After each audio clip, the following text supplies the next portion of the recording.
Aclaro que lo primero que puse es un pequeño diálogo ficcional sacado de una serie de fascículos que circularon por el 2004 o 2005 vía mail y una serie de blogs. Y dice, ¿qué es lo que querían los guerrilleros? Es un diálogo entre un padre y un hijo. Como te dije, tomar el poder por las armas y establecer un gobierno marxista autoritario a la imagen de Cuba. Y entonces, las Fuerzas Armadas, las fuerzas de seguridad y policiales, en cruentos enfrentamientos a lo largo de varios años, terminaron derrotando militarmente a estos verdaderos ejércitos revolucionarios. Fue una guerra terrible, con miles de muertos y desaparecidos. Como en toda guerra, ambos contendientes vulneraron los derechos humanos tal como fueron concebidos en la Declaración Universal de 1948. Pero, papá, si militarmente ganaron las Fuerzas Armadas defendiendo las instituciones, ¿por qué ahora persiguen a sus miembros y no a los que fueron terroristas? Mira, hijo, esto es muy largo de explicar y lo dejaremos para otro día. Anda a dormir y a reponer fuerzas para mañana, que debes estudiar para aprender y tener un mejor futuro que nuestra generación. Este diálogo ficcional entre un padre y un hijo, yo lo leí hace un par de años, a poco tiempo de que Néstor Kirchner decidió anular las leyes de impunidad que pesaban sobre todo los argentinos. Así, con este diálogo comienza una serie de entregas de historia argentina que circulaban vía mail entre un grupo de militares de las Fuerzas Armadas argentinas. Estos fascículos hoy se pueden encontrar en internet recopilados bajo el título Nuestra Historia de los 70. Se preguntarán por qué comenzar con esta referencia y en todo caso debemos dejar en claro que la memoria es por sobre todo un espacio de disputa, un lugar de combate. Lejos de la comodidad de aquellos intelectuales que buscan cierta tranquilidad amparada en una especie de neutralidad valorativa, hay que sostener que la historia es una herramienta de intervención política, ya que el pasado es un lugar de disputa alimentado desde el presente.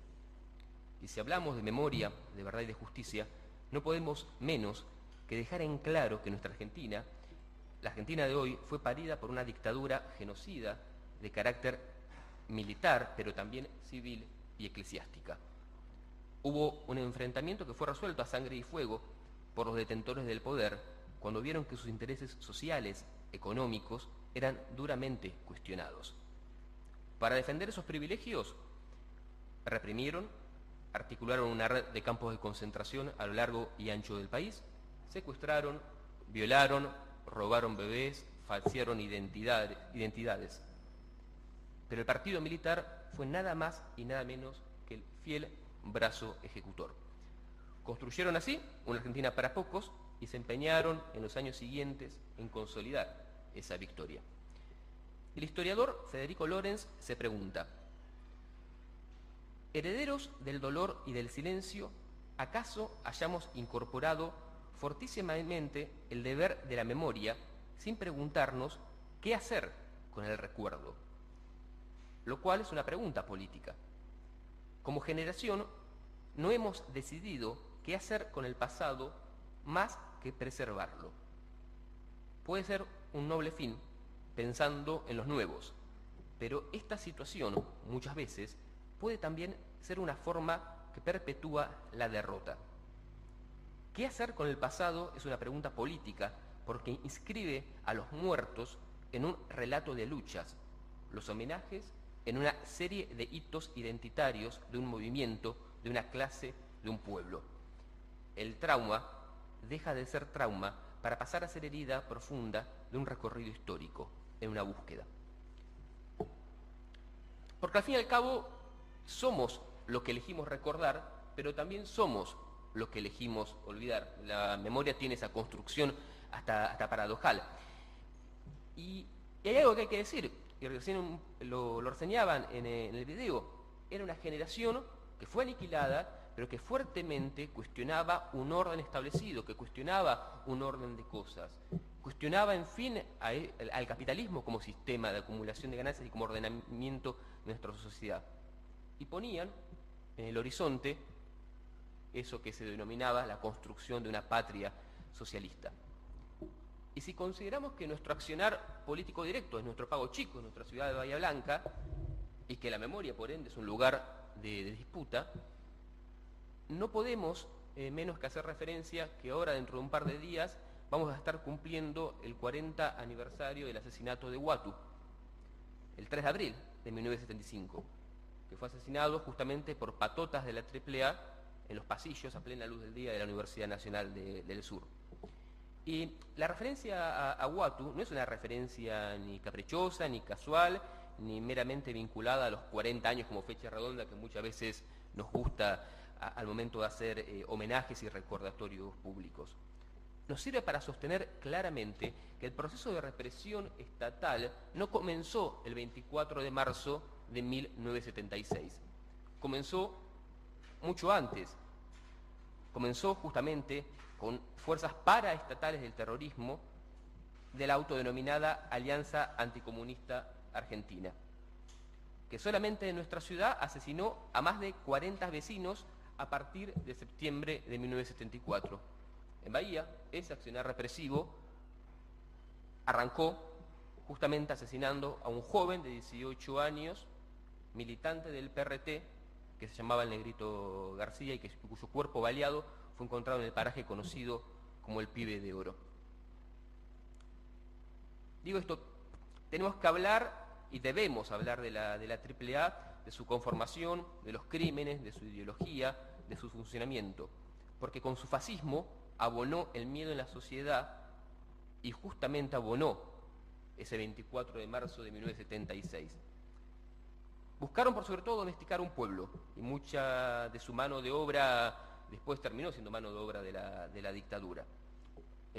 Acá hay nombres propios en Bahía: Rodolfo Ponce, Jorge y Pablo Argibay, Roberto Sañudo, Raúl Aceituno, Juan Carlos Curcio, Miguel Ángel y Héctor Oscar Chizu. Feynman, José Pablo, el bueno, el que escribe libros, no el que los quema, en su segundo tomo, Peronismo, filosofía de una política, filosofía de una persistencia argentina, hace una larga cronología justamente de la violencia paraestatal. Y dice: las fuerzas salvajes las llamaba Horacio González. Miguel Bonazo, en su diario de un clandestino, les da un nombre menos poético, pero que juega entre el humor negro y el relato de terror. Los horribles, así les dice.